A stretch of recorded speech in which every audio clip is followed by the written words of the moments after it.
Hola a todos, bienvenidos a tu podcast Gestión de Conocimiento. El día de hoy con un tema de actualidad, un tema fascinante, un tema muy importante, un tema hasta cierto sentido controversial, inteligencia artificial. Y este podcast lo estamos denominando Inteligencia Artificial en Acción. Nos encontramos con Pedro Bedón desde Brandon, USA. Pedro, ¿cómo estás? Hola Rubén, ¿qué tal? Hola César. Amigos, bienvenidos y como siempre nosotros muy alegres de participar con ustedes. Gracias, Pedro, muchas gracias. ¿Quién estuvo, Pedro, unos días acá en Lima? Fue grato disfrutar unos momentos y bueno, ya pues está por allá en Estados Unidos. Igual, seguimos reuniéndonos para compartir los conocimientos, compartir los temas de actualidad. También está con nosotros César Ferreiros. Hola amigos, ¿cómo están? Nuevamente juntos, estoy muy contento de estar con ustedes y obviamente de haber estado también con nuestro amigo Pedro, aprovechando unos días de poder conversar de forma personal. Bien. Y el que les habla, Rubén Águedo, somos sus anfitriones. En este podcast exploraremos el fascinante mundo de la inteligencia artificial.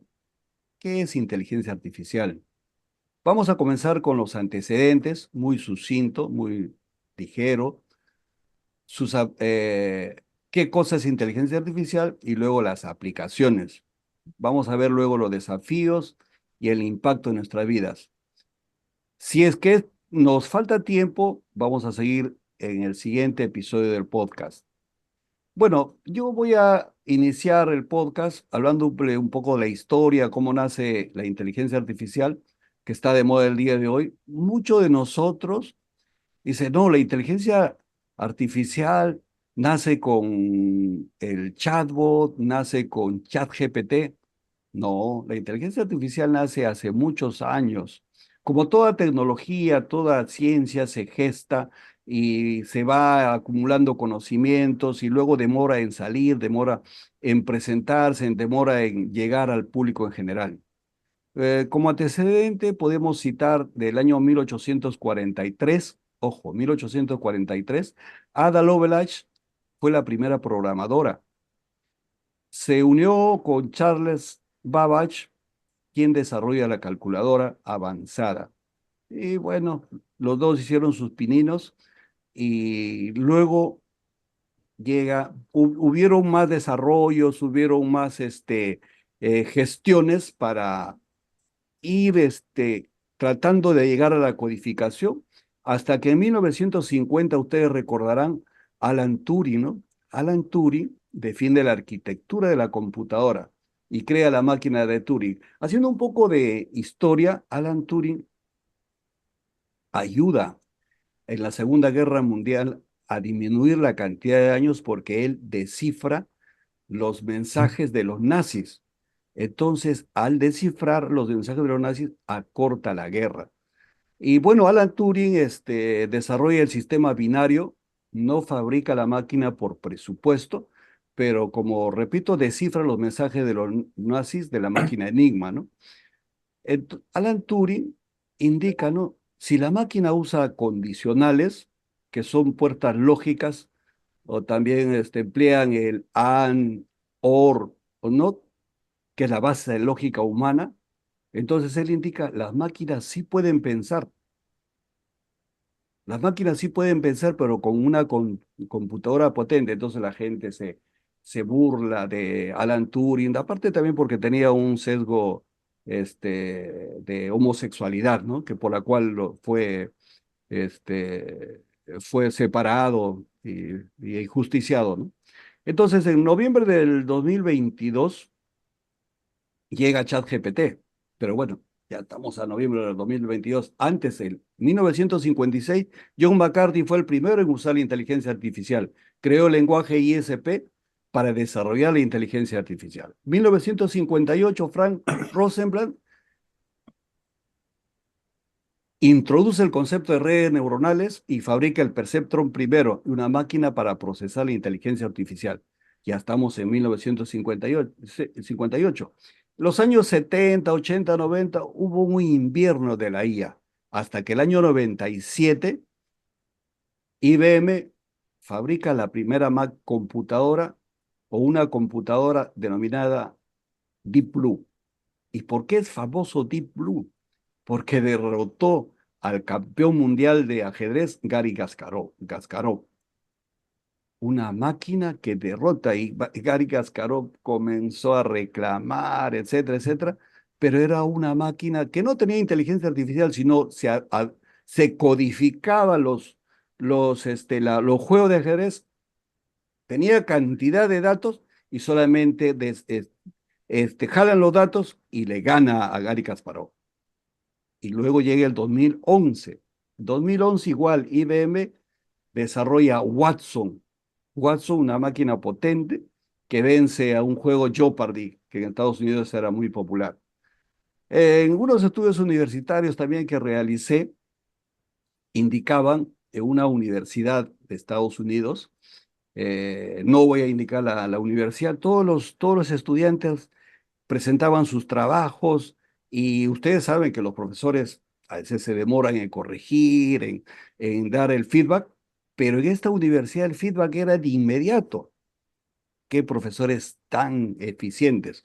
Y al final, bueno, los alumnos se reunieron y pidieron al profesor principal un agradecimiento para estos catedráticos, ¿no? Que les contestaba de inmediato. Y presentaron esta máquina Watson, ojo, el 2011. Y luego también el 2011 aparece Siri de Apple. Entonces, ustedes saben que con Siri uno interactúa, hace preguntas, pero Siri a veces se olvida, pero de todas maneras hay una interacción, estamos ya en 2011. Pero luego de la aparición de Siri de Apple, Google entra en pánico con Larry Page. Google entra en pánico porque Google tiene el sistema operativo Android, entonces compra DeepMind. DeepMind ya escribe código y gana al campeón del juego Go. Y el 2015, ya vamos entrando a la parte interesante, el 2015 se reúne Sam Altman y Elon Musk. Los dos fundan OpenAI, pero OpenAI fundan para beneficiar a la humanidad, ya una institución sin fines de lucro, funda un laboratorio de inteligencia artificial y van ellos escalando, pero llega un momento en que Elon Musk le dice, OpenAI, el término parece que el Open no va, y yo quiero fusionar Tesla con OpenAI. Eso es lo que dice Elon Musk. Entonces Sam Altman dice, no, no, no, no, de ninguna manera. Tú no vas a fusionar. Hemos creado sin fines de lucro y vamos a continuar. Y entonces Elon Musk, completamente molesto, todo sale, se va, se lleva todo, se lleva todo. Comienza el divorcio, se lleva, hasta el perro se lleva de la empresa. Se queda solamente a Sam Altman. ¿Y qué hace Sam Altman? Sam Altman pide recursos a Microsoft. Y Microsoft le da recursos, no se vuelve socio, pero le pide que comparta toda la información para que ellos puedan desarrollar sus aplicativos. Bueno, y el 2017 Google lanza el paper Attention is all you need. Y aquí introducen la arquitectura Transformer.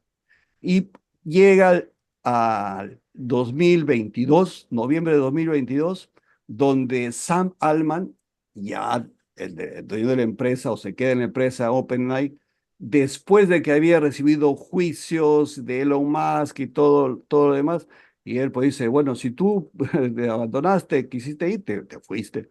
Entonces él presenta el ChatGPT. A partir de ahí comienza una pugna, comienza una carrera, y hay ChatGPT, hay Claude, hay Gemini AI, todo eso vamos a desarrollar en el transcurso de este podcast. ¿Qué le parece César y Pedro estos antecedentes? Bueno, primero que nada, felicitarte porque has hecho una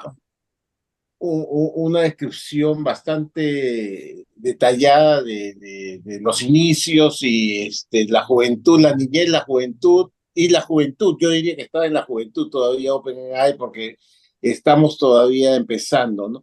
Pero en realidad es algo sumamente interesante. Ahora, yo tengo un par de preguntas que siempre me hago, ¿no?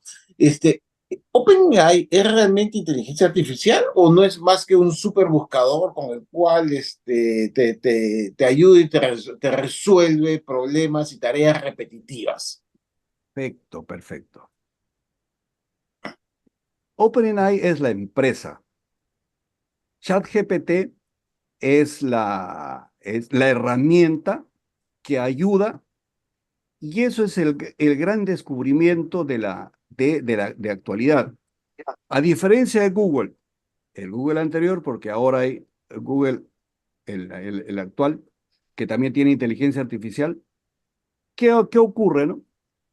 Ha sido alimentado con una cantidad de datos, eso lo vamos a también, lo vamos a explicar posteriormente, donde existe cantidad de data, entonces uno pregunta y nos responde en función a la cantidad de data. A diferencia de Google, uno escribía y te recibía la respuesta. Acá no, acá busca en la cantidad de información que los ingenieros de OpenAI han trabajado para tener cantidad de datos y alimentar a la máquina con esa información. Ah, también me olvidé ahí en el antecedente, cuando en esta guerra de Google y OpenAI de crear el chat GPT, hubo una cantidad de pase, así como lo hacen los futbolistas, de comprar científicos.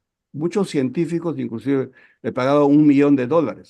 Entonces, bueno, a la respuesta que preguntas, o sea, el chat GPT está alimentado con cantidad de información que luego vamos a demostrar cómo en la actualidad y va generando más información. Entonces, no es una simple búsqueda. No sé qué puede decirnos Pedro también, alguna respuesta a esa Eh, pregunta. bueno, como dijo César, en realidad tenemos que felicitarte por el resumen, ¿no? El compendio que has hecho sobre la historia de lo que es inteligencia artificial, porque en realidad son varios años y muchos eventos que no, si digamos, hubiera el tiempo disponible, podrías abarcar varias sesiones, simplemente en historia, pero lo has hecho en forma bien resumida como para buscar los puntos y los hitos a través de los cuales se ha ido desarrollando, ¿no? Ahora, dentro de esto, quería tocar también el tema de Turing, ¿no? De Alan Turing, que justamente él, gracias a él, hay un test en donde el juez es una persona, evalúa, pues, ¿no? Tiene al frente a una persona y también en forma paralela a una máquina. Y entonces él trata de averiguar quién es la persona y quién es la máquina. A ese proceso se denomina el test de Turing.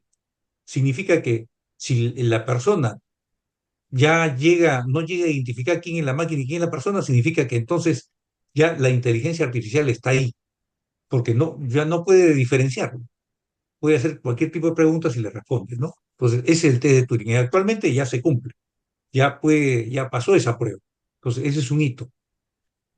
Ahora, es cierto, a partir de noviembre de 2022, esto se hace explosivo, ¿no? Y entonces tenemos que la inteligencia artificial, pues, se encuentra en un auge, ¿no? Pero ya mucho tiempo atrás se ha venido trabajando en realidad la inteligencia artificial, ¿no? Eh, Tú sabías que, por ejemplo, cuando tú comprabas en Amazon te podía sugerir, o de repente tú cuando visitabas páginas en diferentes buscadores te sugería y te daba hasta comerciales que estaban relacionados a los tipos de consulta, entonces ya estaban usando en realidad.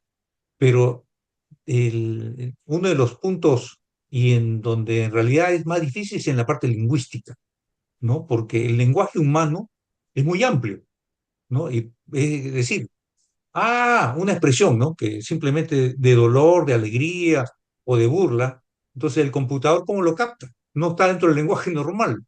Entonces, ahí se puede producir una distorsión, ¿no? Entonces, eso es la lingüística de que te llegue a escuchar y te llegue a interpretar. Entonces, ese es un gran avance.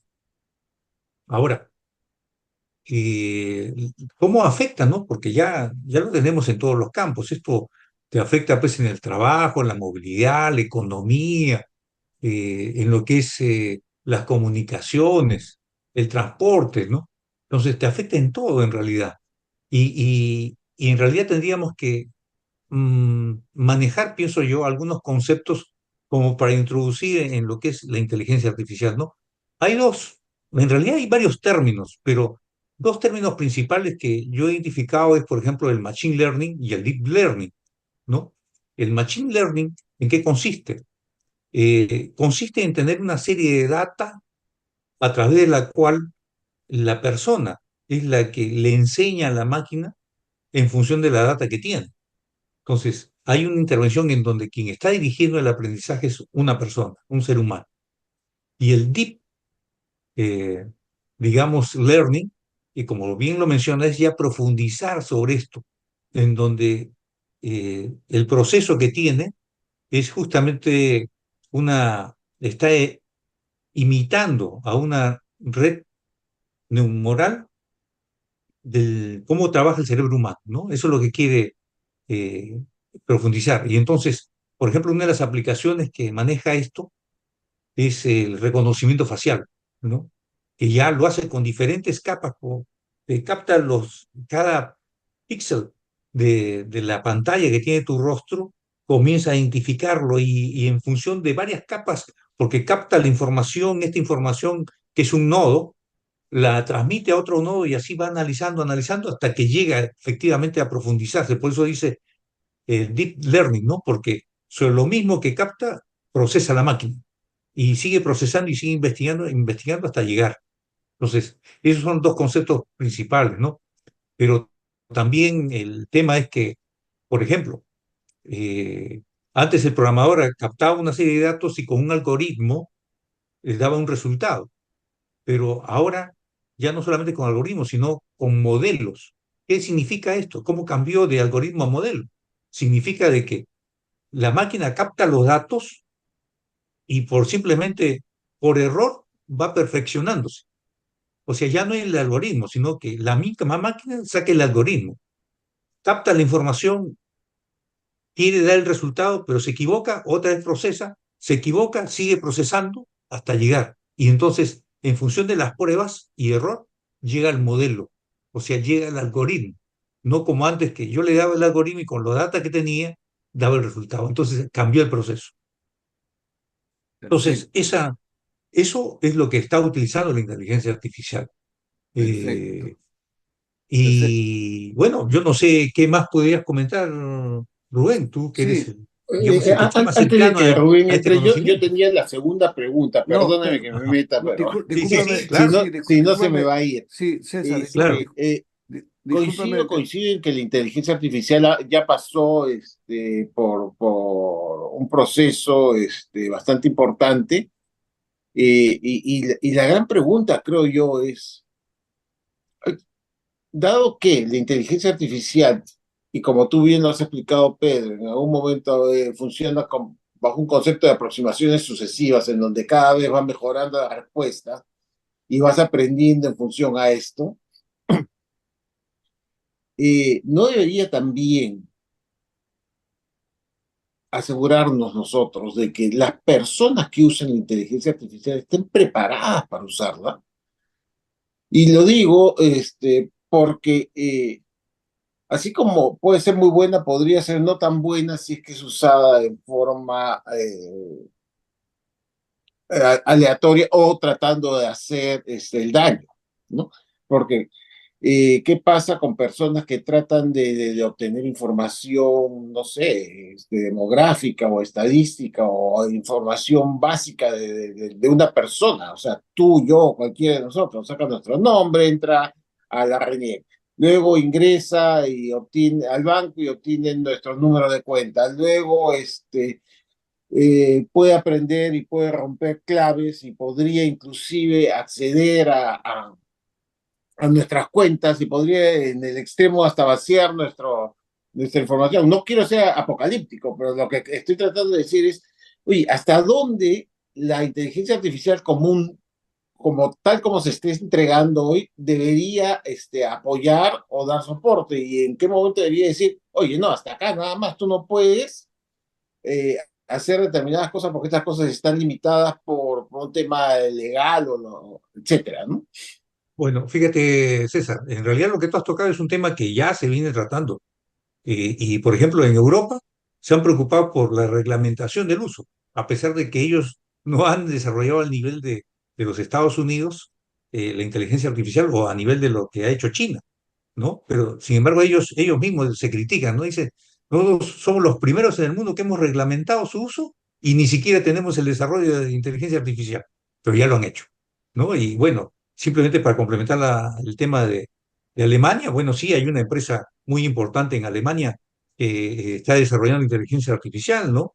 Que es Aleph Alpha, ¿no? Que es el líder de esta agrupación es justamente un ex trabajador de una de las empresas americanas que se dedicó a esto y entonces ahora él está teniendo mucho auge en Europa, pero recién está, digamos, preparando el terreno para estar al mismo nivel. Pero sí, lo que tú dices es cierto, fíjate, tanto es así que hay una persona muy importante en este tema del gobierno americano, se llama Barry Lynn, no sé si lo han escuchado, él es director del Instituto Open Markets en Washington. ¿Ya? ¿Y qué función cumple? Él es como el fiscal. Dice, oye, estas organizaciones grandes de su propio país, ¿no? Las que están ubicadas en Silicon Valley, entonces dice, ¿qué hacen con tanta información nuestra? Ellos prácticamente están controlando. Entonces, él le está criticando, ¿no? Y es verdad, porque hay el peligro de la privacidad. O sea, ¿quién controla esta información? ¿Cómo lo hacen? Puede ser para bien o para mal, como lo has mencionado. Y el tema es que eso es indudable. Toda aparición de algo, de alguna herramienta o algún concepto o algún proceso puede ser utilizado para bien o para mal. Y eso es difícil de controlar. Entonces, ahí siempre va a haber. No, no es que por más reglamentación que haya, va a impedir, no, lo va a haber de hecho. Y es tanto así de que en realidad a nivel mundial las diferentes naciones están justamente ubicándose, ¿no? Posicionándose a través de la inteligencia artificial, porque quien sea el líder prácticamente ya se cuidó y se resguardó y va a tener influencia sobre el resto.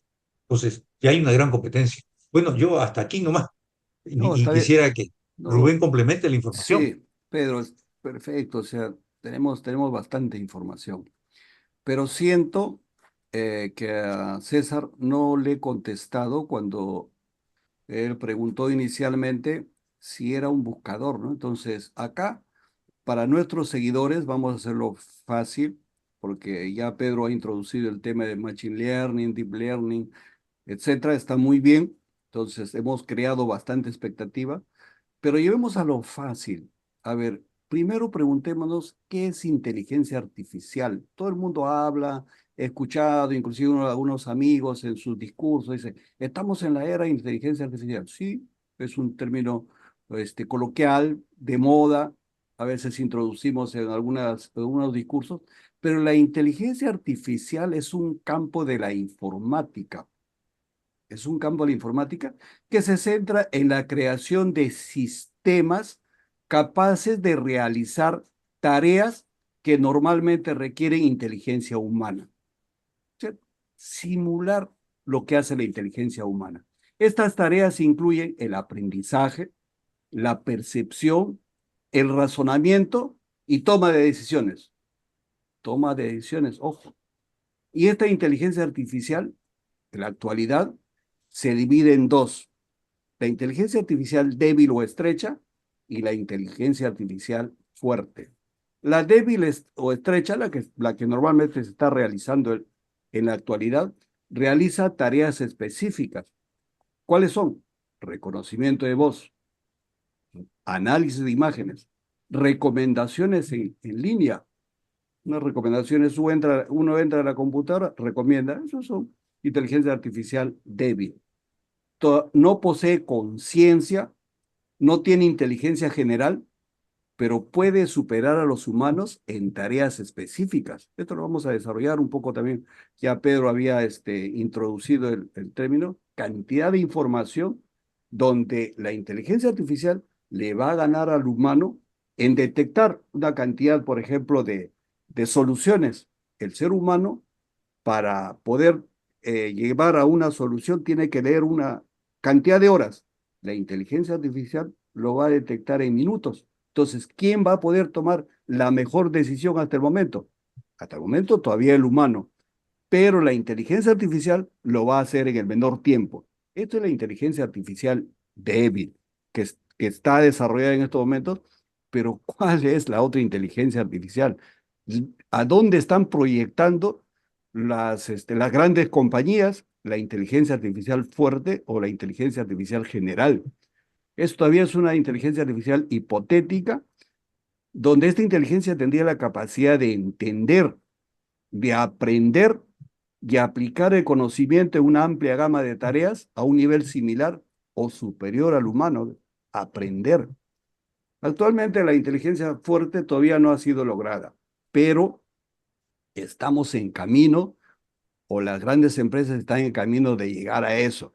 ¿Y cómo, no? ¿Cómo? Están investigando, están, juntando mucha información, y ahí voy a donde dice César y Pedro, ¿cuál es el problema de nuestra data? Sí, pues toda nuestra data es pública ahora. O sea, nosotros estamos ahorita en el podcast, personas nos están siguiendo, las personas de las redes sociales también, y hay un seguimiento. Toda la información es pública. ¿Cómo van a ingresar a la máquina? Estamos en la máquina, ingresan sin que nosotros le demos acceso, y toda esa información se va acumulando. Entonces, ese es el peligro de la inteligencia artificial. ¿Qué le parece estos dos conceptos, Pedro y César?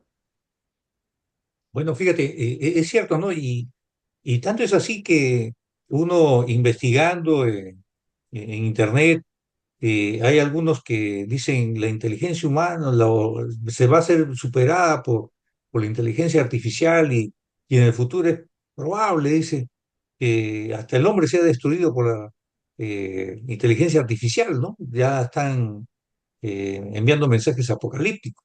Entonces, y el tema es que aún no puede ser superado el hombre. ¿Por qué? Porque hay dos, por lo menos son reconocidos dos temas que en realidad la inteligencia artificial no va a poder superar. Uno es la creatividad y dos, la conciencia, que ese es algo propio del ser humano, es algo del cerebro. Entonces, conciencia no va a tener la máquina. Creatividad puede crear algo, sí, pero no va a poder superar pues la creatividad que pueda tener un gran artista, ¿no? Puede ser un autor de un libro o puede ser un pintor, ¿no? Entonces, esas cosas son propias. Lo que hace la máquina es simplemente procesar gran cantidad de información en menor tiempo. Eso sí lo supera el hombre. Entonces, hay que mirar la inteligencia artificial, por lo menos de aquí a unos años más, simplemente como una herramienta. Más allá, no podría yo asegurar nada, pero en estos momentos es una herramienta que nos permite trabajar y permite perfeccionar y elevar la productividad, ¿no? Eso es lo que está logrando y eso está en todos los campos. Entonces, eso es, ¿no? Pero no es que los vaya a reemplazar. Por el momento no. Va a cambiar el proceso de nuestras vidas, ¿no? Cómo vamos a interactuar en en el transporte, ¿no? Por ejemplo, estaba leyendo el caso de los carros autónomos y han habido una serie de accidentes. ¿Por qué? Por más que le programen hasta ahora, a la fecha, que le programen, pues sí, puede conducirse, pero siempre hay circunstancias que son imprevistas y esas circunstancias imprevistas no estaban consideradas dentro del modelo.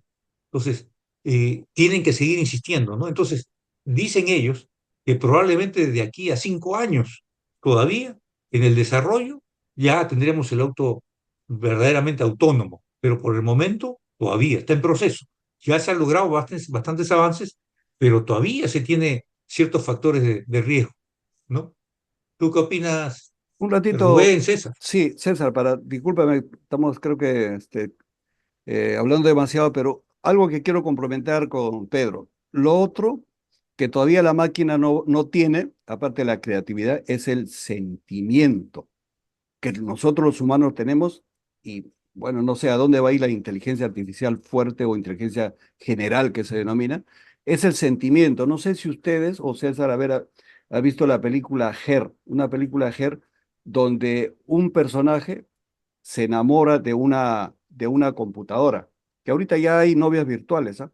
Pero se enamora de la computadora, esta película salió hace años, comienza a hablar y le contesta a la computadora, le contesta y al extremo, bueno, habían programado, ¿no?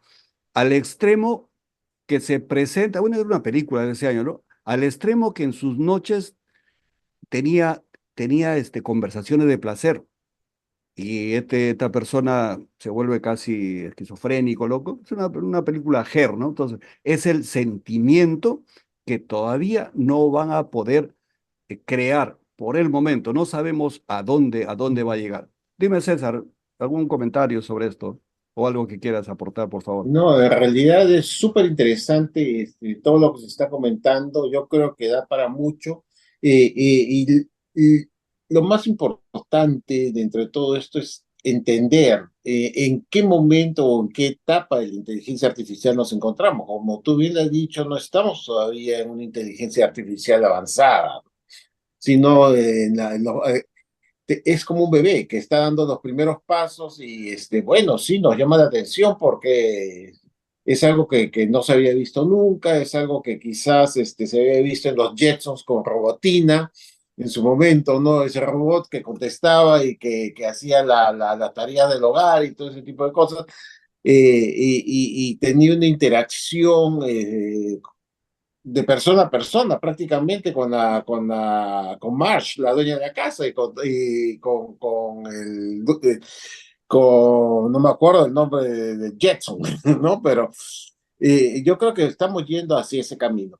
El tema es que la inteligencia artificial, y corrígeme por favor, porque yo no soy un técnico, va a estar en función a la capacidad de dos cosas. La capacidad de procesamiento, por un lado, a través de los chips o los super chips que se están desarrollando hoy en día, y segundo, también a través de la velocidad o del ancho de banda, como lo quiera llamar, con la cual se puede comunicar la persona con el elemento que le responde a través de una computadora, un celular o de cualquier otro medio a la persona. ¿No? Ujú. En la medida que estos equipos o estos elementos funcionen y tengan mayores funcionalidades, bueno, pues podremos pensar en, en tener una inteligencia artificial que nos ayude mucho más. Pero hoy, y lo traigo a colación porque sí, efectivamente, si tú ves Instagram, si tú ves TikTok o si tú ves cualquiera de estas redes sociales, tú encuentras a mucha gente que te está ofreciendo cosas y te dice, no, es que nosotros tenemos un sistema de inteligencia artificial que monitorea todos y cada uno de los diferentes elementos y podemos decirle quién va a ser el ganador del Mundial de Fútbol del 2028. ¿No? Entonces, para que hagas tus apuestas. O con inteligencia artificial yo puedo adivinar cuáles van a ser los números de la loto y ganarme los 1.000 millones. Pero para esto tú tienes que compartir. ¿No? Entonces, yo creo que hay que tener cuidado con los vendedores de cebo de culebra que tratan de alguna manera, aprovecharse de este momento donde todo el mundo todavía no conoce cuáles son las funcionalidades y hacia dónde va a llegar y evitar pues, ser sorprendidos y que eventualmente nos pueda afectar ya sea personal o económicamente, ¿no? Eso sería una de las cosas que yo quisiera poner bien en claro porque creo que es importante. Y eso me lleva otra vez a la pregunta inicial que hice, o sea, ¿en qué momento y quién es el que debe definir hasta dónde puedes hacer tú como usuario las consultas o las preguntas o solicitar ciertas cosas de la inteligencia artificial, porque del extremo yo podría decir, mira, busca a John Doe que está en la ciudad de Detroit, búscalo a través de del sistema de videovigilancia y utiliza, no sé, el sistema, lo estoy inventando, por supuesto, ¿no?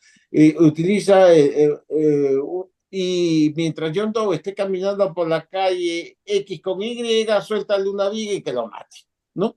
Cosas por el estilo, que en el extremo podrían usarse. Sí. Mira, hay varios temas acá. Hay un tema de sesgo, hay tema de ética. Bueno, ya estamos casi al terminar con el tiempo del día de hoy, pero voy a hacer un comentario del sesgo, ¿no? Si en la actualidad se va programando, se va acumulando data de todo tipo, lógicamente con redes neuronales y todo eso que vamos a explicar en el siguiente podcast, pero si existe un sesgo, por ejemplo, ¿no? Si hay una discriminación hacia las personas de color y a la data le ponen pura discriminación, el resultado cuando uno le pregunte al chat GPT o la inteligencia artificial va a ser discriminatorio. Entonces, tiene que haber alguna regulación.